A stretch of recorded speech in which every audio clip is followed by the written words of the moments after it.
and to his credit, he was just as fearless in sharing his experience, things he hadn't been talking to people about for a very long time.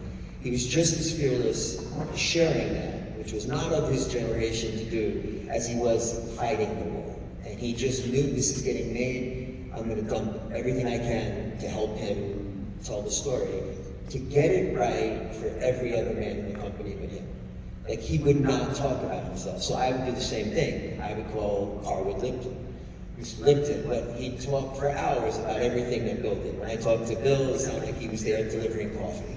Oh, yeah, I was there, I did that. And he wouldn't talk about it, but the other men would. To the point, I could tell the story, I think from my last episode when Bill gets hit, I talked to Carwood, and I said, you were there, what was it? What was going on? Because I was always fact-checking the scripts, you know, you just want to see if there was any little detail. But they were brilliantly written, but I just wanted to find if there was any Billism I could put to it.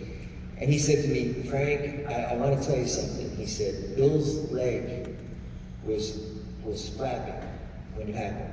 He was in control, he was very present, he wasn't screaming, but his leg was moving, and then he got quiet, and Mr. Lipton started to cry. And I said, sir, I can let you go. You've given me, he says, no, you gotta get this right. And then he tapped on the phone. He said, this is the tempo his leg was flapping. That's what I used. That's what they were willing to give you. That was the power of having the veterans to draw from. And then I had Babe. It was his best friend. And Babe was the same thing. He would just love to talk about Bill. And Bill and Babe were kind of like one guy to me. They were so, you know, they were so sharing of each other. Yeah. So I was very, very fortunate, you know, very fortunate. Mike? I was fortunate as well. Denver was still with us when we did the series. Didn't get a lot from him early on because he just didn't talk a lot. He was honestly just a man of very few words. But I did get a lot from the other men. Lester Hashi was incredibly generous with his time and his information.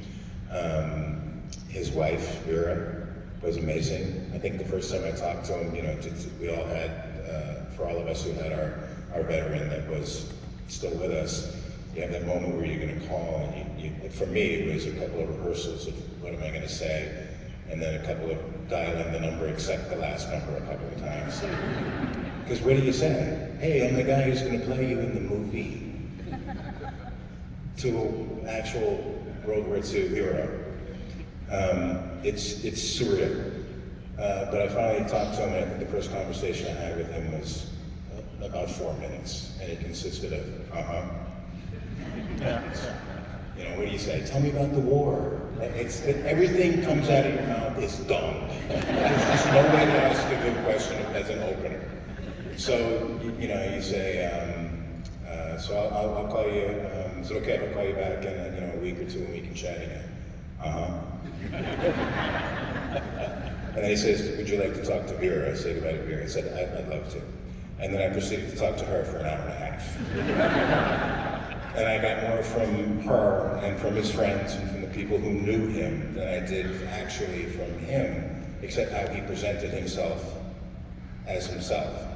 The information I got from everybody else is how they saw him, which is more than you need as an actor. So I think that as long as people knew who these men were, all of the men had things to draw from the people who knew them.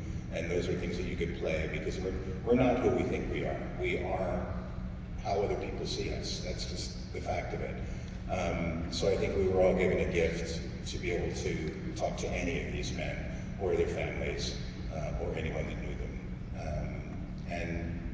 Again, I think it's, the end product speaks for itself. We're very, very proud of the project, and we are very honored to be a part of these men's lives and legacies.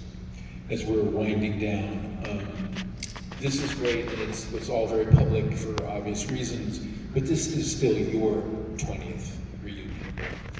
And I would like to ask Captain Dye, this is your reunion.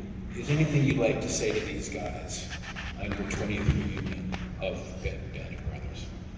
Yeah, they're, you know, they taught me or they reinforced in me the concept of love, which coming from an old soldier is a hard concept to probably wrap your head around.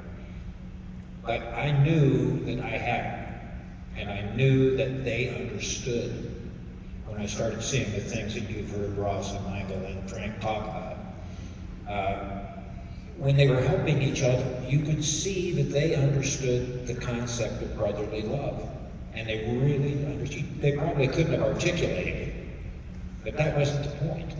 The point was they reinforced in me that that concept is there and it's valid.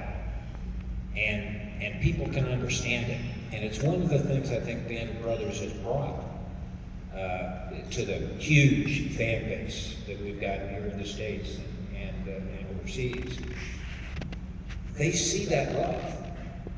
And that's boy, if you can tap into that once in your life, if you can do that, you've really got something special. You got a special look at humanity.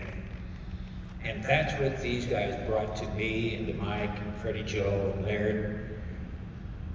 They reinforced that we were right to do this.